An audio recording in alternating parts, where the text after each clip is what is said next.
మల్లన్నకు సామాన్యుడి లేఖ. కల్వకుంట్ల కుటుంబ పాలన క్రూర రక్కసి కోరల్లో చిక్కుకున్న 4 కోట్ల తెలంగాణ ప్రజలను విముక్తి చేయడంలో మీ పాత్ర అనుపమానం, అద్వితీయం, అనిర్వచనీయం. తెలంగాణ ప్రజలకు తోడుగా, నీడగా, అండగా, అన్నగా, ఆప్తుడిగా, ఖడ్గ కవచమై, ప్రశ్నించే గొంతుకవై, ఆగకుండా, అలుపెరగకుండా, అదరకుండా, బెదరకుండా, ప్రజా ఉద్యమాల ప్రతినిధిగా, రాజకీయ సాంఘిక చైతన్య శీలిగా, దొరగడిలా దమన నీతికి ఎదురొడ్డి నిలిచిన ధీరుడవి అంటూ నిరంకుశత్వాన్ని నిలదీసి అరాచక పాలనపై అక్షరమనే ఆయుధాన్ని సంధించి మన తెలంగాణ భాషను, యాసను ఎలుగెత్తి చాటి అరాచక పాలనలో అంధకారంలో మగ్గుతున్న 4 కోట్ల తెలంగాణ ప్రజల పక్షాన నిటారుగా నిలబడిన మహనీయుడవు.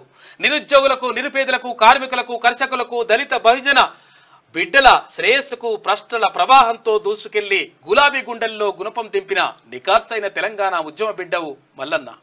ఇక గులాబీ వాడే వరకు కేసీఆర్ ఓడే వరకు నిలబడిన కలబడ్డ తెలంగాణ ఆనముచ్చానివి.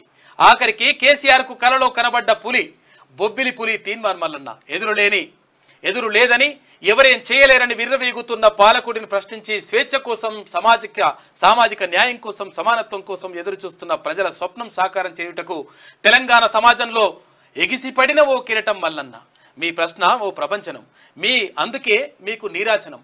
స్వశక్తిని నమ్ముకొని అంచెలంచెలుగా ఎదిగి ఎందరినో ఆర్థికంగా ఆదుకొని మరెందరినో చైతన్యపరిచి అక్రమ కేసులతో, చెరసాలతో బంధించిన, ఉక్కుపాదం మోపిన చెరగని చిరునవ్వుతో పడిలేచిన కిరటంలా క్షణక్షణం అనుక్షణం ప్రశ్ననే నమ్ముకొని సత్యపదం వీడకుండా, ధర్మపదం తప్పకుండా వ్యవహరిస్తూ మీకు సామాన్యుల పట్ల శతకోటి వందనాలని చెప్పేసి మధు ఒక ప్రైవేట్ టీచర్ అన్న రాసింటారు.